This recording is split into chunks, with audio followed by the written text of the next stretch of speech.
But this time it's different. How Yugoslavia could have avoided the war by joining the EU.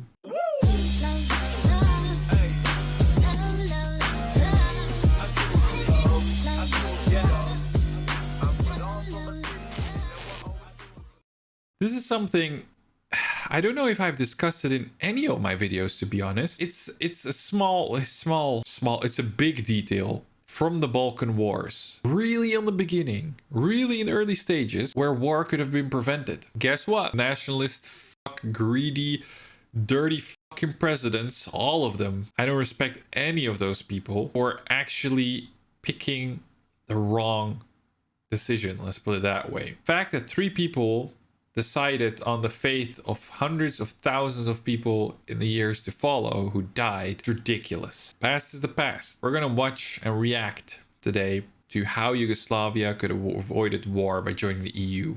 I haven't seen the video yet. I hope it covers all the details that I know of.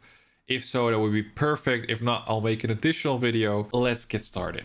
We all know how the Yugoslav experiment ended. Decades of suppressed, concealed hatred and unfinished business erupted into the bloodiest conflict in Europe after World War II. The Socialist Federation, which had once thrived on its diversity and secularity, was now suffocated in the polar opposites of these values. I've already discussed the factors that made Yugoslavia positively stand out in history books and the ones which brought it to its demise. Yeah, he did. One of the sad things that also pissed me off is that it's rarely ever mentioned in any history books in Western Europe. Like Yugoslavia never existed. Literally. That pisses me off. That really pisses me off because it's such a unique country in still recent history with so much to tell compared to other countries in the world. It's just, I don't know. I don't know why. And in this video, we'll be analyzing an often forgotten historical offer by the European Union for Yugoslavia at the dawn of the Civil War. An offer which, had it been accepted, could have easily altered the course of not only modern Balkan history, but the geopolitical development of the European continent as a whole. Yep, this is very sad. I know of this and it just... my blood pressure is already rising because this pisses me off so much. In 1991, the European Commission had approached the Yugoslav leadership with an offer of a special political and financial arrangement, which would have resulted in an almost immediate membership of the Socialist Federal Republic in the European Union. Yep. The otherwise long and weary process would have, in this case, been accelerated through an urgent procedure, with an attempt to curb and hopefully stop the ethnic tensions which were already sending sparks all over the country, whose looming civil war was 1 minute from midnight. The political agreements were to be established through the urgent signing of an association agreement between the European Community and Yugoslavia, with additional financial aid of allegedly interest-free $5.5 billion. Amounts never became public, so I understand this allegedly, but it was quite a substantial amount of money from all the videos I've seen, all documentaries, witnesses and that kind of stuff. They all call big numbers, so all of them said above billions, not millions, billions of dollars back in the day. That's insane. This offer naturally came with a catch. Yeah. One that would have meant the surrender of the socialist socio-economic structures in favor of a neoliberal capitalist system, much like the rest of the EU. Furthermore, the transformed European Yugoslavia was to be organized through a confederate system, with every republic retaining the right to launch an independence referendum at any time. This offer, however, generous and attractive as it may sound, is politically malicious at its core. The socialistic features of Yugoslavia's economy were one of the main reasons why its disintegration, as I've continuously been pointing out and exposing in my videos, was actively and passively been supported by the American national security apparatus, much like other orchestrated coups and invasions by the CIA and American government in Latin America and elsewhere. To overthrow communists and socialists because those are the biggest enemies of the United States of America. It's the same propaganda bullshit story you always hear. for the sole benefit of multinational corporations and capitalist investors. This particular offer, at the dawn of the Civil War, was effectively a way of giving the Yugoslav ruling elite a choice, one between capitalism or total mayhem. And mayhem we got. Unfortunately, it turns out to have been more profitable for the Yugoslav elite to violently destroy the country through fascism and chauvinism, setting the stage for the process of endless criminal privatization through foreign and domestic investors while filling their own pockets. Exactly. It was just personal interest. Personal fucking interest. Just money. You get such an offer, which, yes, indeed, is very malicious and very fucked up, but I gotta be honest with you. It already wasn't that socialist and communist in the first place, because it was already like this hybrid version of capitalism and communism, let's put it that way. Why not go all the way? Especially when you're on the brink of war.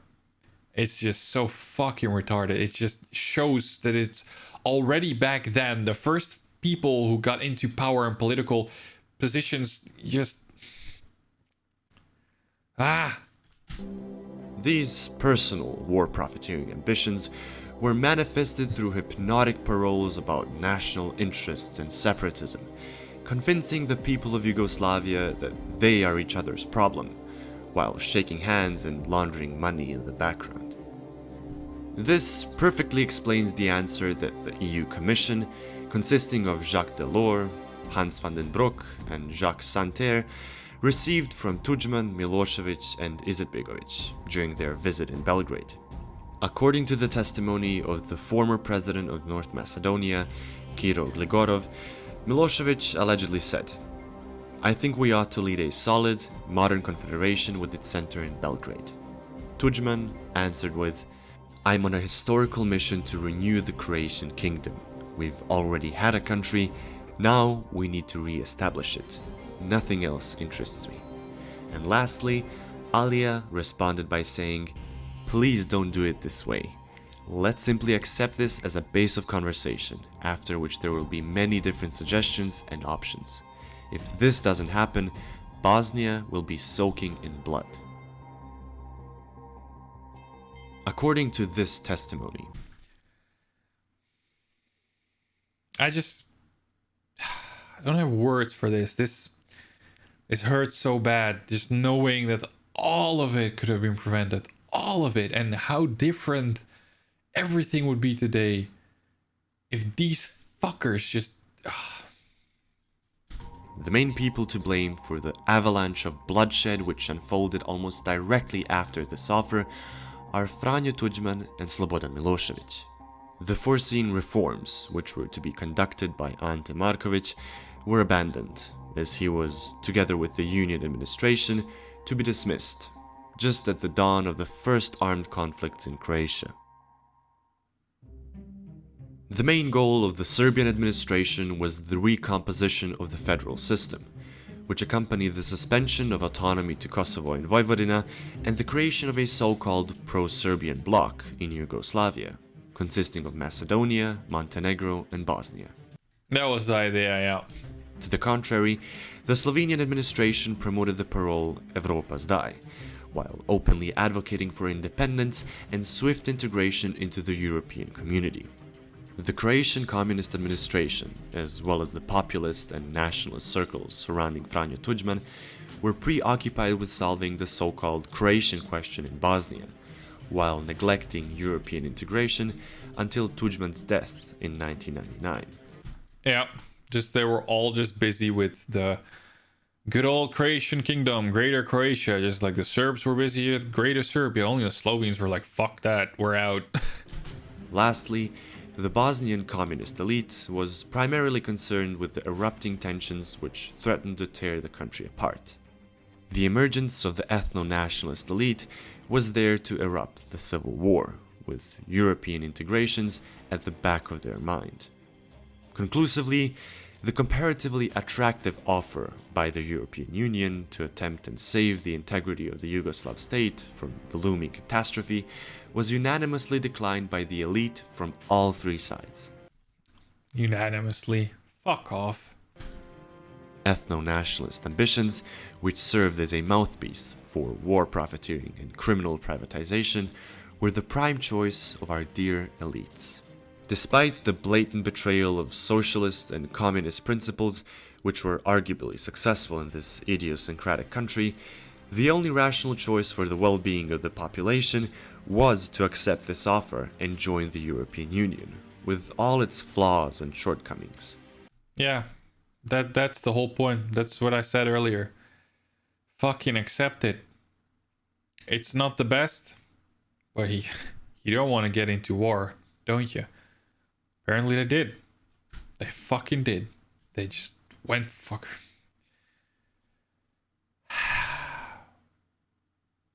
If I could go back in time, change one thing, this will be it. This will be it. I'm not even kidding. This is what I would change. Nothing else. This. Choosing civil war over a more gentle touch of neoliberal capitalism would be a blatant display of idiocy, and I think that not even the European Commission expected us to be such idiots. Whereas the neoliberal order and arguably authoritarian structure of the EU are inherently flawed in their own ways, this would have been the healthiest and most prosperous option for the citizens of Yugoslavia. Exactly. Imagine the potential social and economic development of this region and Eastern Europe as a whole with a healthy, functioning Yugoslav Confederation. And they were already well functioning. Yeah, okay, not the economics after Tito's death were not the best, but they were still way above any other country in Eastern Europe, above various other Western countries. So it's, imagine having another like big push on finance and money coming in. Despite being the anti-capitalist that I am, such an arrangement was an imperative. The foregone devastation which followed the country's collapse had sent it decades into the primitive past and ultimately produced useless banana republics, factories of cheap labor for that same European Union, with Slovenia being the only exception. Not really, though. I have to say they're doing a bit better, but they're also cheap labor for the European Union. Trust me. Trust me, the amount of Slovenians I've worked with throughout my career so far, it's a lot, and they're cheap. This offer, however, would have likely not sufficed in saving Yugoslavia from collapse.